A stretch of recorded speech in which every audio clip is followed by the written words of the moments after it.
नमस्कार, आप देख रहे हो वाडला एक्सप्रेस। मैं हूं दीपक बौद्ध। चमचागिरी के इस दौर में जुबान खोलेगा कौन, और हम भी चुप रहे तो सच बोलेगा कौन।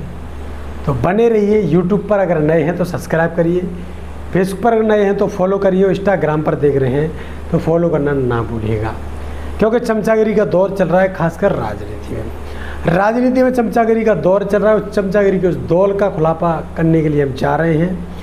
इस दौर में क्या कुछ होने वाला है, बहुजन राजनीति को तहस नहस होने में जो चमचागिरी की भूमिका है, उस भूमिका पर आज हम बात करेंगे आपसे। आप सभी लोगों को अगर हमारा सुझाव और हमारी बात अच्छी लगे तो कमेंट बॉक्स में अपनी राय जरूर दीजिएगा, और वीडियो को ज़्यादा से ज़्यादा शेयर करना ना भूलें। तो आपको ले चलते हैं अब हम उस चमचागिरी की उस दौर में। खासकर बात कर रहे हैं मध्य प्रदेश की। मध्य प्रदेश बहुजन समाज पार्टी के प्रदेश अध्यक्ष 5 चुनाव हरा चुके हैं बसपा को। पहला चुनाव एक जो चुनाव हुआ था उपचुनाव था। महज आप सभी लोगों को पता है कि मध्य प्रदेश में जब 22 सीटों पर चुनाव हुआ तो बसपा की मजबूत सीटों में इस क्षेत्रों में थी।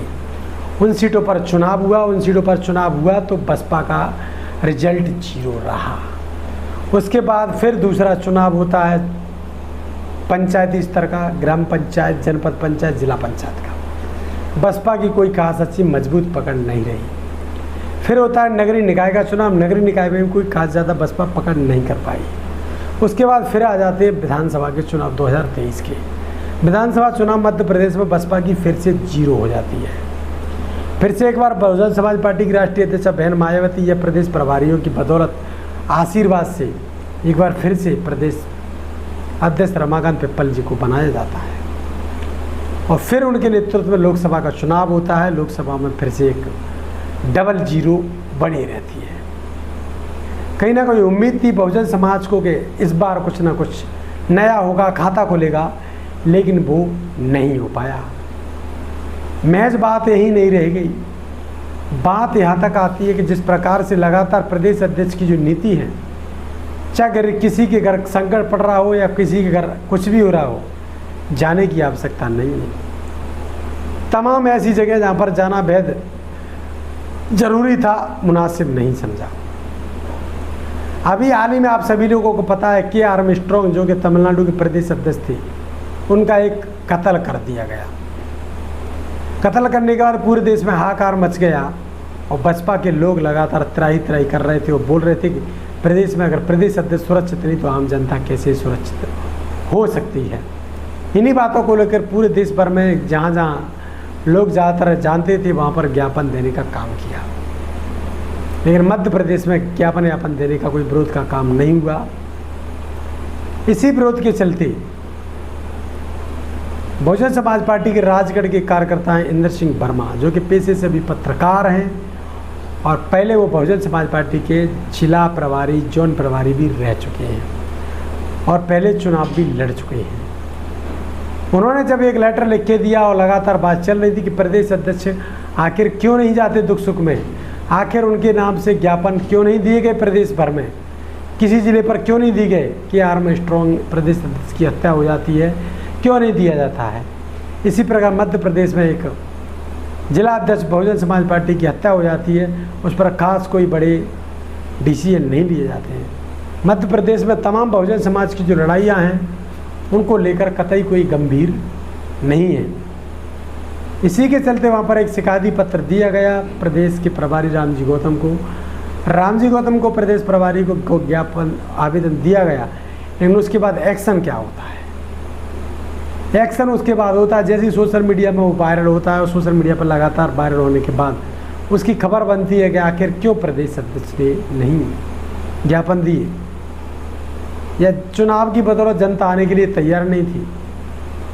तो ये सभी बातें जब पूछने की लोगों ने समझा तो तुरंत जारी फरमान कर दिया प्रदेश अध्यक्ष ने, और जो राजगढ़ के जिला अध्यक्ष हैं उनके हाथों इंद्र वर्मा को पार्टी से बाहर करवा दिया। और लिखा क्या है, लिखा है कि पार्टी विरोधी गतिविधियों में सम्मिलित होने के कारण इनको तो पार्टी से बाहर किया जाता है। अरे भाई ऐसा क्या काम कर दिया जिसकी बदौलत पार्टी से बाहर कर दी? क्या प्रदेश अध्यक्ष को सवाल पूछना मना है? प्रदेश प्रभारी को सवाल पूछना मना है? क्या वरिष्ठ नेतृत्व को सवाल पूछना मना है? अगर ये मना है तो फिर ये आपकी तानाशाही है। इस तानाशाही के खिलाफ लगातार वार्डल एक्सप्रेस लगातार क्षेत्र में लगा रहेगा, इस तानाशाही को ध्वस्त करने का काम भी करेगा। अब बात कर रहे हैं कि जिस प्रकार से इंद्र सिंह वर्मा को जो बाहर किया गया है प्रदेश अध्यक्ष रघुवीर सिंह वर्मा के लेटर पैड पर,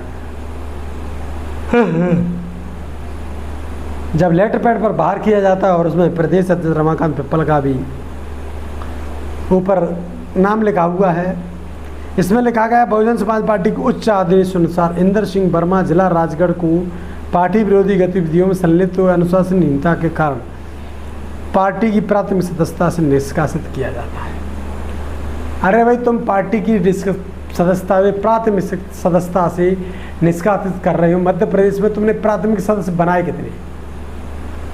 नए सदस्यों का ब्यौरा दीजिए कि हमने इतने सदस्य नहीं बनाए थे। ब्यौरा नहीं है तो कोई रिकॉर्ड नहीं है। अगर आपके पास ब्यौरा है तो रिकॉर्ड माना जाएगा कि आपके पास कुछ है। तो बहुजन समाज पार्टी एक तरफ तो जहाँ पूरे देश भर में बहुजन समाज पार्टी टूटी हुई है, और वहीं पूरे देश भर में कार्यकर्ता धीरे धीरे चुन चुन के पार्टी छोड़ रहे हैं या कहीं जा रहे हैं।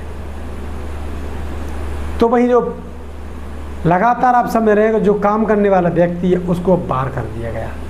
इंद्र सिंह वर्मा पत्रकार तो थे ही, लेकिन पार्टी के लिए समर्पित आदमी भी थे। समर्पित भाव उनके अंदर था, और इसको कतई प्रदेश अध्यक्ष रमाकांत पिप्पल ने नहीं समझा, और उन्होंने कार्यकर्ता जोड़ने की जगह एक कार्यकर्ता बहुजन समाज पार्टी में कम कर दिया। अब इन बातों पर क्या प्रदेश के प्रभारी गौर करेंगे या बसपा सुप्रीमो बहन मायावती गौर करेंगी? और गौर नहीं कर रही है तो फिर किसकी तानाशाही है? जो कि एक बड़ी तानाशाही निकल के सामने आ रही कि अगर कोई काम करता है तो काम नहीं करता है तो, या फिर जो लोग पीछे जिस प्रकार से लगे होते हैं उनकी बातें ज़्यादा मानी जाती हैं।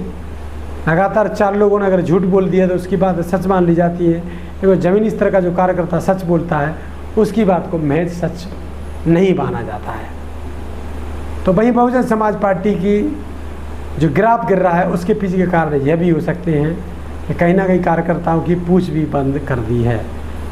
वहीं बात करें तो पूछ ना होने के कारण जिस प्रकार से वाम साहब ने अपने आप को दूर कर लिया बहुजन समाज पार्टी से, उसी प्रकार अब युवा कार्यकर्ता भी अपने आप की दूरी बनाता हुआ नजर आ रहा है। तो बहुजन समाज पार्टी के लिए चिंतनीय विषय है, बड़ा ही गंभीर विषय है, सोचने वाला विषय है। क्योंकि अगर कार्यकर्ता ही नहीं रहेगा तो इस पार्टी का होगा क्या? इसलिए सच्चाई आप तक हमने पहुंचाई है। जिस प्रकार से रमाकांत पिप्पल की जो प्रदेश अध्यक्ष मध्य प्रदेश की प्रक्रिया है वो कतई किसी को पसंद नहीं आ रही है। मध्य प्रदेश में लगातार विरोध के सुर खुलते जा रहे हैं, बढ़ते जा रहे हैं। इनको हटाओ, नया प्रदेश अध्यक्ष लाओ। नया प्रदेश अध्यक्ष भी ऐसा लाओ जो कि पुराना पार्टी का वर्कर हो और अच्छा वर्कर हो, उसकी किसी अन्य राजनीतिक दलों से संबंध ना हो। अगर आप हमारे चैनल पर नए हैं, चैनल को आपने सब्सक्राइब नहीं किया तो सब्सक्राइब करिए। अगर इंस्टाग्राम और फेसबुक पर देख रहे हैं तो उसको फॉलो करिए, और वहाँ पर वीडियो को भी ज़्यादा से ज़्यादा शेयर करिए। तो लगातार हमारे साथ बने रहिए यूट्यूब, फेसबुक और इंस्टाग्राम पर। तो देखते रहिए वार्डल एक्सप्रेस। मैं हूँ दीपक, बहुत बहुत धन्यवाद।